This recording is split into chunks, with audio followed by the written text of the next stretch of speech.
How's it growing?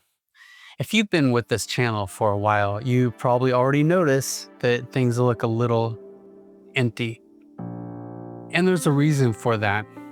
This is the last video tour of this garden. And I know that raises a big question. Why? After 15 amazing years, my family and I are ready for a new chapter, and one that might give us a little more room to grow. Hey Stack, it's probably worth mentioning that at the time of this recording, the house is under contract and we are moving forward with starting over.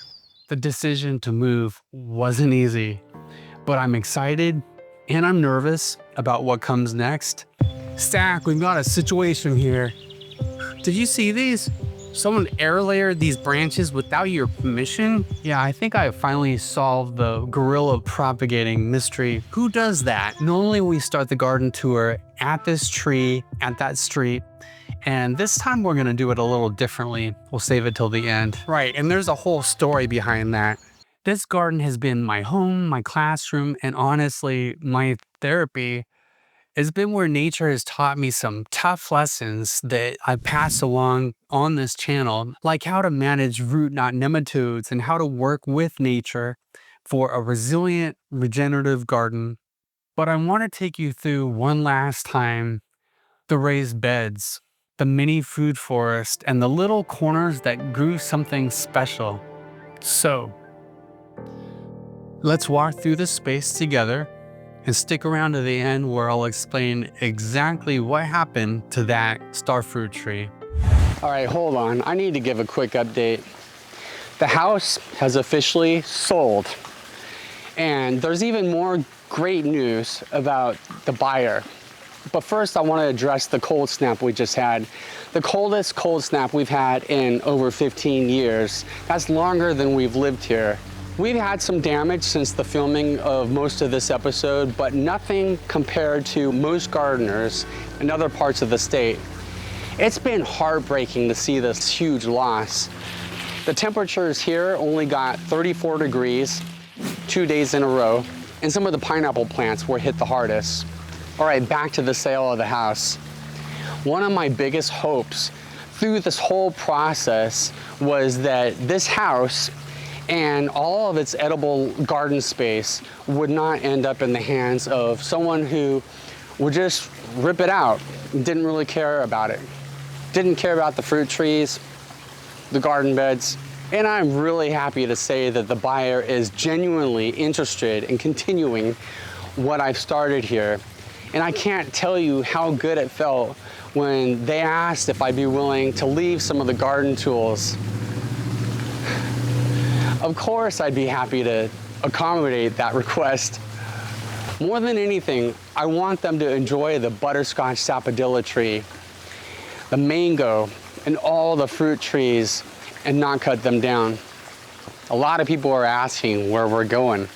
Stay tuned.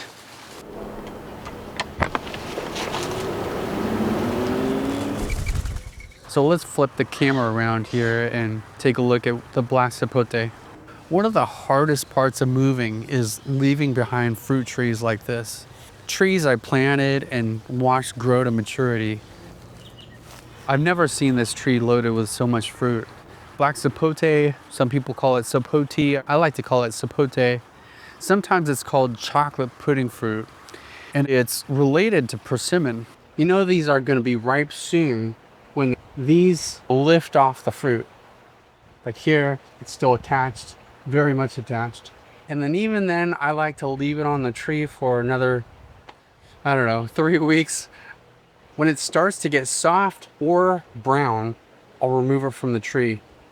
This is the Excalibur variety, originally from Excalibur fruit trees in Lake Worth. And many times the fruit is seedless. Fortunately, I was able to graft this Excalibur onto a seedling to take with us. So in a way, it's like taking a clone of this tree with us for the next chapter. And I wasn't asked to do this, but I want to give a quick shout out to Excalibur fruit trees in Lake Worth. You can also find this variety through Incredible Edible Landscapes. This tree went into the ground in 2019 and it has really grown fast. She's a beauty. One thing I noticed is how much beneficial insect activity this tree supports, mostly with lacewings, a lot of lacewings. I find so many lacewing eggs or lacewings. Lacewings are incredible allies in the garden. They keep a long list of pests in check. So these are the eggs, and I've been finding these all over the garden. Here we go. But especially in this tree. I recommend keeping fruit trees trimmed to a manageable size, not just for harvesting, but so that you can actually observe what's happening in the canopy. And right next to the black sapote is a Namwah banana. The most commonly known variety that is referred to as ice cream banana is blue java. People often buy an ice cream banana plant thinking they're buying blue java, when it turns out to be Namwah, another one referred to as ice cream. This is Namwah. So here you've got the chocolate pudding fruit growing right alongside what people often call the ice cream banana. Even though the entire property has edible landscaping, this walkway here is what I consider my mini food forest. First stop along the way is Katuk. These leaves have a nice, mild, nutty flavor, and these little fruits carry that same flavor with a crunchy seed inside. To me, it's more like eating a nut than a fruit. Across the path is dragon fruit.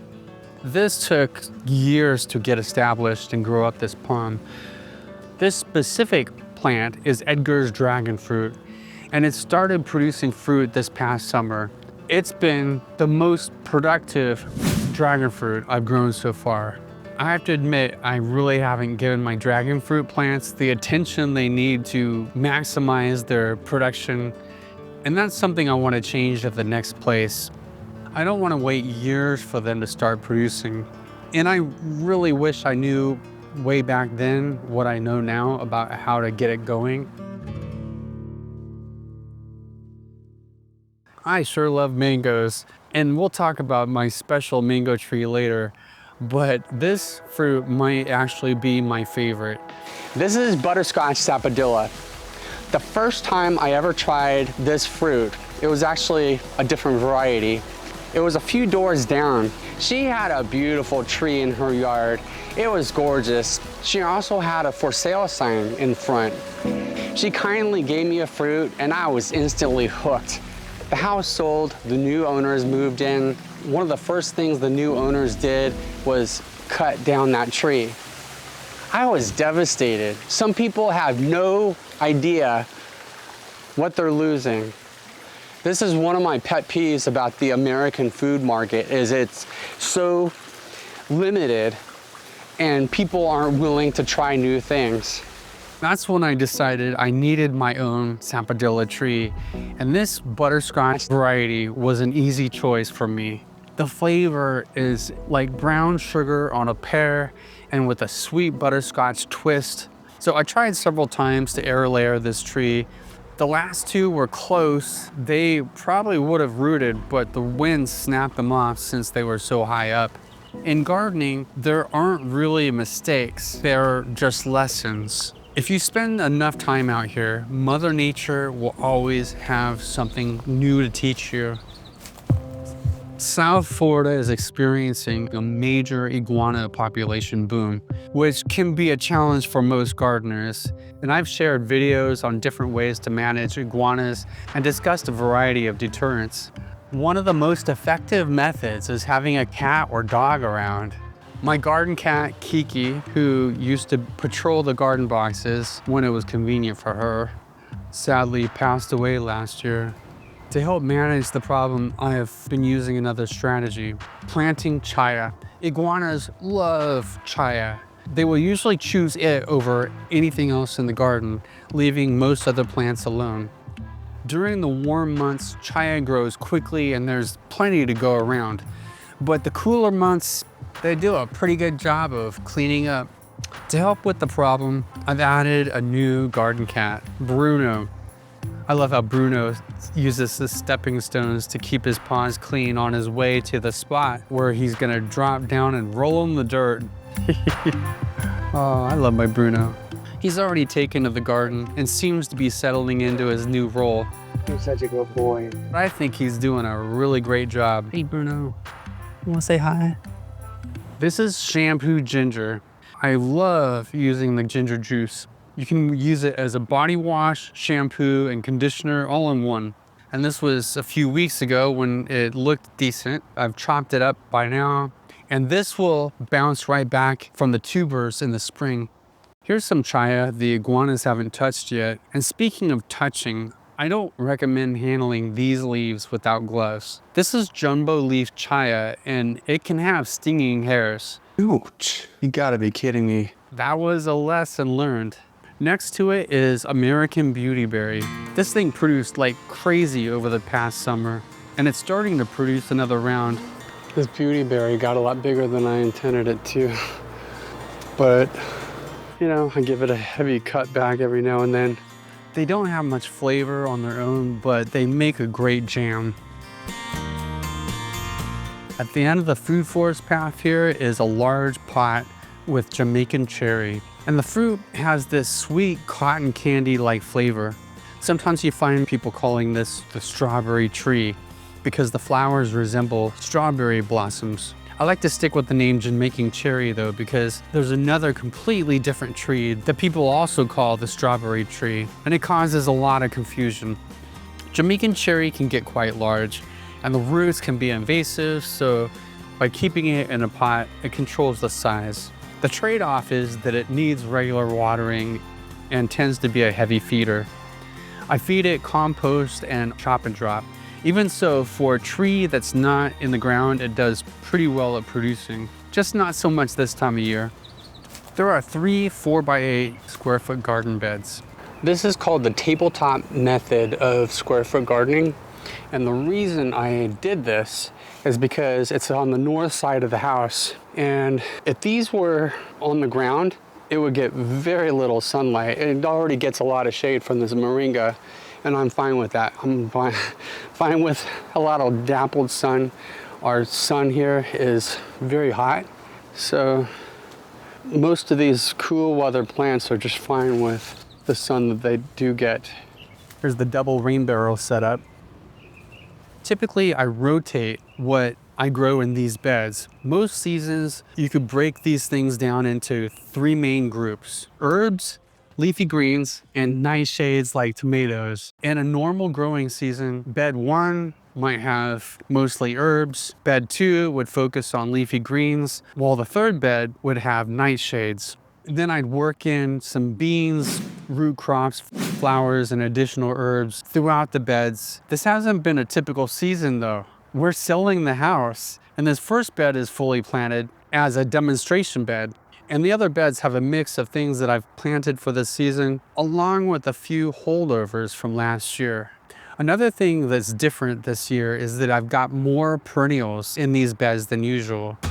Plants like longevity spinach, Surinam spinach, Okinawa spinach, and a few others that grow around in the yard. I did that intentionally to make it easier for the new owner to identify on a grid chart that I'll provide, especially if they're not familiar with these plants. And that's part of the lesson here. Once established, these perennials are incredibly low effort, and that's another reason why I planted these here. That matters during a transition like this. If the next owner wants a productive garden without a lot of work, my advice is simple. Fill the beds with easy perennials. It really is that straightforward. What kind of perennials? Tropical spinaches, Malabar, longevity, Okinawa, Surinam, and others that I've talked about on the channel. Some of these like longevity and Okinawa spinach actually do really well in full or partial shade, especially during the summer months. Brazilian spinach, also called sisu spinach, is another good option. It prefers at least partial shade too. This parsley here is going on its 2nd year in a shady spot, and surprisingly, so is this fennel, but without the shade. I'll definitely be saving seeds from this one. I've got a couple of really carefree root crops here. This is cassava, also called yucca, and over here, there's jicama. Lots of daikon radishes and jicama. I like it in green smoothies or sliced and chilled, tossed in a salad. And there's lots of dill. There's a really good reason why I planted lots of dill, some cilantro, and fennel. It's not just because I like to use those in my green smoothies, and I do, but the flowers are gonna help attract predatory insects to help keep a nice ecosystem going in the garden. These Malabar spinach berries are full of antioxidants, so it's healthy, doesn't have much of a taste. You can actually use it as a dye. It will stain your hands. Probably put a lot of these in my green smoothies. These will have seeds in them, so it'll reseed itself. I'm especially excited about 2 new plants in these beds. And of course, I've already propagated both of these to take with me. The okra, again. These came from my friend Dan Sobian, and they're Jiaogulan, sometimes called Southern Ginseng, and Vietnamese Coriander. Before I get into both of these individually, they actually have a lot in common. They're both perennial, they thrive in our climate, and they sit right at the intersection of food and medicine, the kind of plants that really earn their place in the regenerative garden. Vietnamese coriander makes a great cilantro substitute, but the big advantage here is that you can grow it year-round. I know it looks a lot like, what is it called, wandering Jew, the weed that we see around a lot, but if you ever get these 2 mixed up, that's an easy fix. All you have to do is take a leaf, mash it up, smell it, and it should smell and taste very similar to cilantro. And it's very easy to make cuttings from this. And Jiaogulan, Southern Ginseng, it's an adaptogen herb, and it's considered a longevity plant, one of the plants that's common in the blue zones. There are so many health benefits that I've read about on this plant. And this is one that I'd really like to have a deeper dive on sometime in the coming year. This is Cranberry Hibiscus with its gorgeous leaves, and in the fall it shows off with its beautiful blossoms that really stand out. And the leaves have a bright, tangy flavor that's great in salads. And the plant reseeds itself. Here we've got Surinam spinach. It just seems to relocate itself all along the side of the house. It's a perennial tropical spinach that thrives in heat and shade, needs very little care, just keeps producing. It's drought tolerant, but during the dry season, it'll die back a bit unless you water it. It's one of my go-to greens, and I'll use it in fresh salads and throw it into a green smoothie. Moving on, here we have one of my favorite pollinator plants, the Powderpuff Tree. It's a whimsical Dr. Seuss looking bloom. I love these. People often get this confused with the mimosa tree. Yes, they are related, but they're different species. No, this is not edible. Be careful what you read on social media. Mimosa is reported to be useful medicinally, but I don't recommend that unless you have reliable information and know what you're doing. Let's talk citrus. This is a Persian lime tree that I top worked graft with lemon. And you might ask, how do I know which is the lemon, which is the lime? It's actually really pretty simple. The lemon branches have these big thorns and the lime branches have little thorns. But citrus has become really difficult to grow over the past few years. See these asymmetrical yellow splotches on the leaves? That is citrus greening. And it has devastated the citrus industry here in Florida. And I want to give a shout out to Virginia Yars, who pointed out to me a UF IFAS article that talks about something really interesting here. Live oak and laurel oak leaves and even the wood chips appear to have properties that help suppress citrus greening, or at least it gives the tree what it needs to fight the disease. I just happened to get a delivery of live oak wood chips, and I've been mulching this tree with that, along with some citrus-specific nutrient foliar spray. You can see this healthy new growth coming in. If you want to dig deeper on that, I'll link the IFAS publication in the description. Further down, you'll see one of the garden's most important plants, in my opinion, the turkey berry, or Solanum torvum. Bear with me as we geek out a little bit about plant science. I recently published a 2-part series on this plant because of the key role that it plays here. It's a wild cousin of eggplant, and you can see the resemblance in the fuzzy leaves. And that was my 10-foot eggplant tree in 2022. But even without grafting onto torvum, it's proven to be a really valuable sacrificial plant. And that means that it helps draw predatory insects to support a more balanced ecosystem in the garden.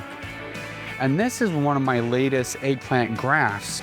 There's a lot more I could say about this one, but let's move on.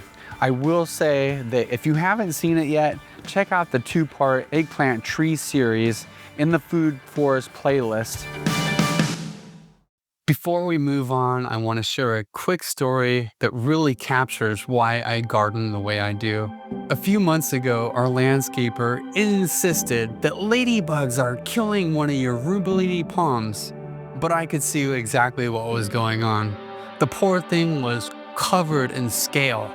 Then the twice-stabbed ladybugs showed up, and they went to work. For months, the palm still looked rough. But every day I could find those ladybugs or their larvae doing their cleanup duty.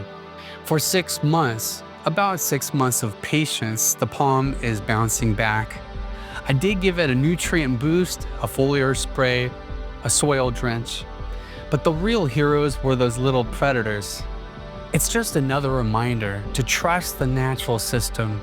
Give it some time. Nature knows how to fix a lot of things that we think that we need to fix ourselves. I recently cut this elderberry bush way back, and now it's got all this nice new growth. This one originally came from my friend Cynthia Schaefer, and over time I learned that elderberries really benefit from cross-pollination with another genetically different plant. We only got a few clusters of berries, which tells me there was a compatible pollen somewhere nearby, just not consistently. Most of the time though, it produces plenty of flowers, which are great for making medicinal teas. And then we do that. Or as Cynthia showed us, I even used to make pancakes on Christmas morning. Just keep in mind that the berries need to be cooked. Raw elderberries are not something you want to eat. Once you've made that tonic, you can... Cynthia also put together a really nice comprehensive elderberry class, and I'll link that in the description if you want to learn more. Recipe. Moving on, here we have the rain barrel, shed, and Mexican sunflower, Tithonia, which is great for chop and drop. This is Lipia alba, one of my favorite perennial herbs. And once it's established, it needs almost no care at all. The aroma when you crush the leaves is incredible.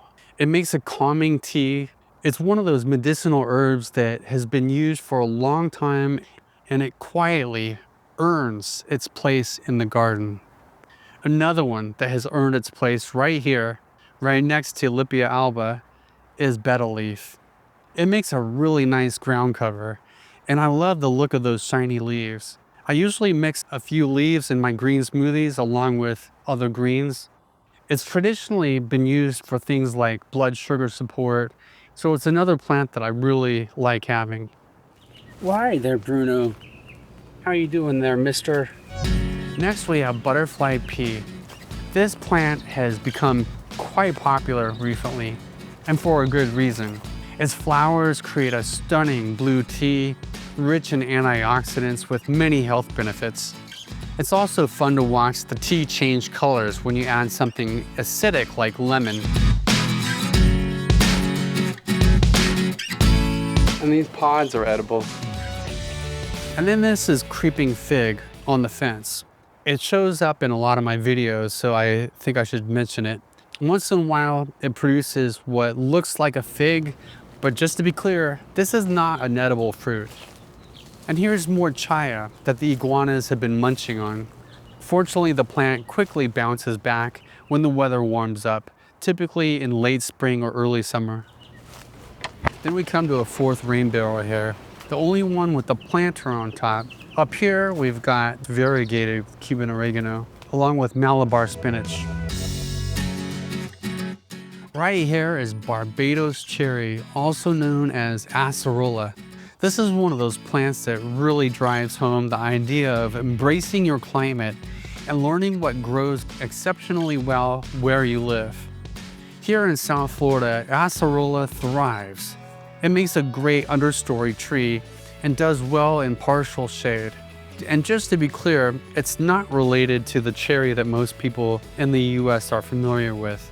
What really sets this cherry apart is it's incredibly high in vitamin C, and per weight, it contains many times more of vitamin C than the common citrus, which is why a lot of commercial vitamin C supplements are actually derived from acerola. If you look closely on the ingredients label, you'll often see acerola listed.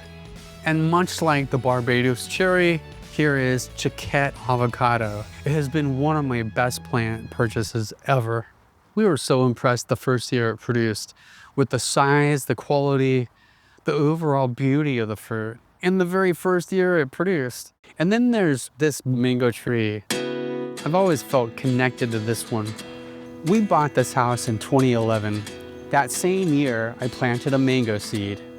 Here it is in 2012 next to my compost pile. Then in 2014, I top work grafted this tree while intentionally leaving part of the tree ungrafted. You can see where I made the 2 Irwin grafts. And then this is the original rootstock. I wanted to see what kind of fruit the rootstock itself would produce. And this is a great example of why people graft fruit trees. The ungrafted side produced a decent mango, but it's nothing like the fruit from the mother tree. It's still really good though. And it's also very different from the Irwin variety growing on the north side of the tree. So let's talk about Irwin for a minute. I think Irwin is an underrated mango that doesn't get enough attention that it deserves. It's a hybrid that originated in Miami, which produced its first fruit in 1945. It was developed as a commercial mango because it has a relatively short shelf life. That plan didn't pan out very well. That said, it's an excellent backyard mango. I freeze some that last me months for green smoothies, and I dehydrate others. The flavor is classic, clean, sweet, and very mango forward. First, Irwin goes from green to a magenta and green, and then you know it's starting to ripen when that magenta turns red. A ripe Irwin is red and yellow. It's night and day when you compare Irwin to the other side of the tree. I was gonna name this Stack, but it seems more fitting to call it the Rick, after our great friend Rick Mahabir, who owned the original tree. And no, this is not a memorial tree. I'm glad to say Ricky is alive and well. The Rick tends to have a tart, lemony flavor that goes straight from green to yellow.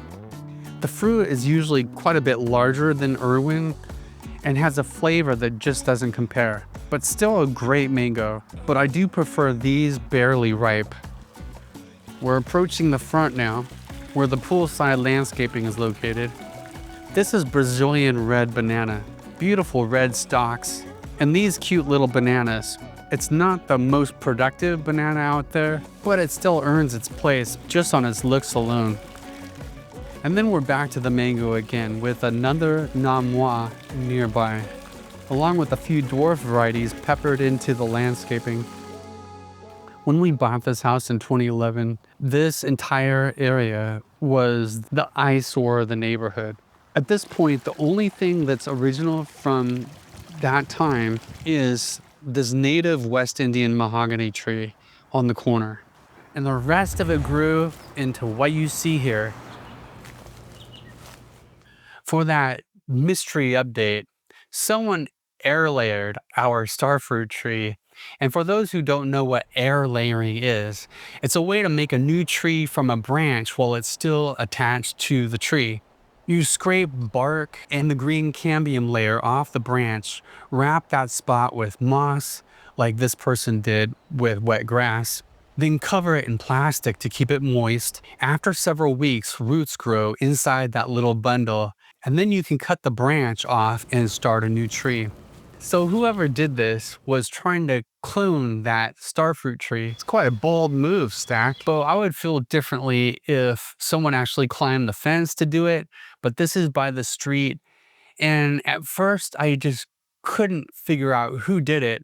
Then I remembered a quick conversation I had with a neighbor, and I really didn't think anything of it at the time. We were so involved with talking about moringa, and I told him I wasn't sure why he would want to propagate from that tree since most of the fruit from that tree is bitter, and yet he persisted. I'm leaving the layers for him, and I hope it works out for him. Well, mystery solved. Where are we going? Sebring, Florida, and we're excited about this change. This garden shaped who I became as a grower, and it has shaped a lot of my life over the last few years. Leaving it is tough. You've built something really good here, Stack. And you can do it all again, and maybe even better next time. A new chapter is coming. New space, new soil, new challenges, and new possibilities. And I can't wait to bring you with me when it happens. Ready, Bo? Live regeneratively, and let's grow together.